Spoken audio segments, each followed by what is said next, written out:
Good evening everyone, you're welcome to my YouTube channel. I am Royalty, and in this video I will be attempting to recreate this design on the screen. Now what I have here is my busybodies block. The back busybodies block is actually small because it's a quarter scale. As you all know, I made use of my quarter scale ruler. Now what I have here is my waist dart, and I've connected it to my mid shoulder. Now if you have a shoulder dart, you can transfer your shoulder dart into this tie line. Now looking at that design, the first thing you will notice is where you have to look closely, we have a a diamond shaped neckline. Now this line here is my across back neckline. You can decide how deep you want your opening to be. So using my across back line as a guideline, I will measure down, 2 inches. You can do more. So here, this is my 2 inches mark here. 2 inches mark.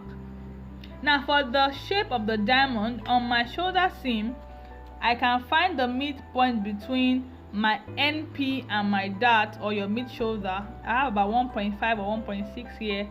So let me use 0.7, somewhere around here. So from here, I will rule down a little slant line. It's as you desire. Stop somewhere here. Then I can take it this way or a little lower. The choice is mine. So I have it this way. So this is my diamond shaped neckline. Now what I'm going to do next is, looking at the design again, you will notice that we have a sort of opening on the back neckline around the nape. Now that opening seems to be about 1 inch. That means that 0.5 to the left and 0.5 to the other side. So I'm going to measure 0.5 inches somewhere around here. Now you're going to rule it down as long as you desire. It's your choice, as long as you desire. This way. But probably not too long. It's your choice. Now the width of that overlap seems to be around 3 or 4 inches. You can do more. It's your choice. So from here, I just measure this way. I'm making use of my quarter scale ruler. Have a right angle here. So placing it on the line this way, I think I just need 3 inches. You can do 4. It's your choice. So 3 inches is somewhere around here. This 3 inches mark here. Bringing it down a little, I think I have my 3 inches mark here. Then I can connect with a long ruler this way. And you can rule as much as you desire, but remember we should have a little bit of a slanted line at the base. So I can extend this a little lower, then I can connect this one to this place this way. Now what I'm going to do next is I'm going to connect this point to this point and this point to this point.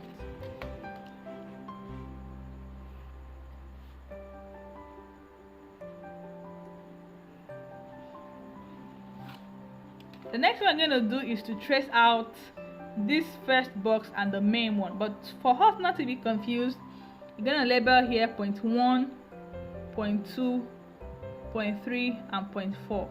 Now what we're going to do first is to trace out point 1, point 2, point 3, and point 4.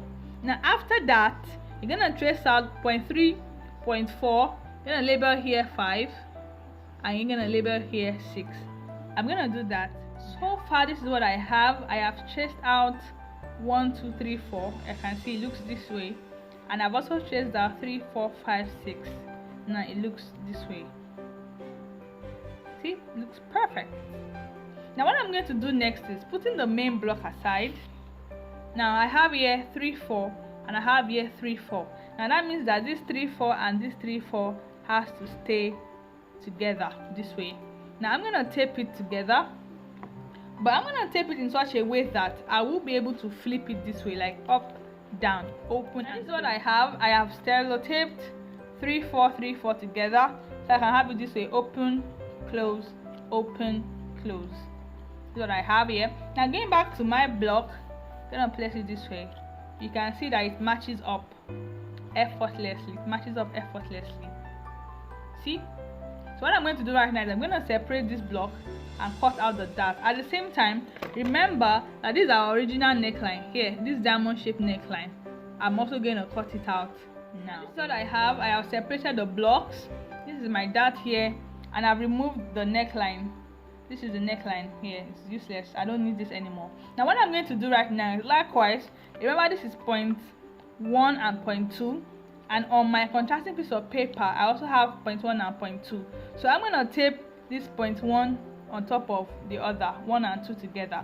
Now mind you, I will paste it, I will tape it together in such a way that I should be able to do open, maybe obviously open and close, open and close. So I'll do that now. Now looking at my pattern, I have pasted my contrasting paper on top of it, so you can see I have it this way open.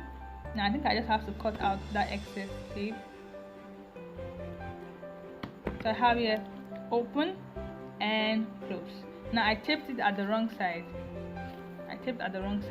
But then I know I can still fold this way backwards, and I have here as well this way. So you see, this is how my pattern will look like. Now I'm gonna take my original, my side panel, and I'm gonna fix it this way. This and this goes together, and I'm gonna have this on top of this. Please note, when cutting on your fabric, you have to make sure that this brown piece of paper aligns with the lower one.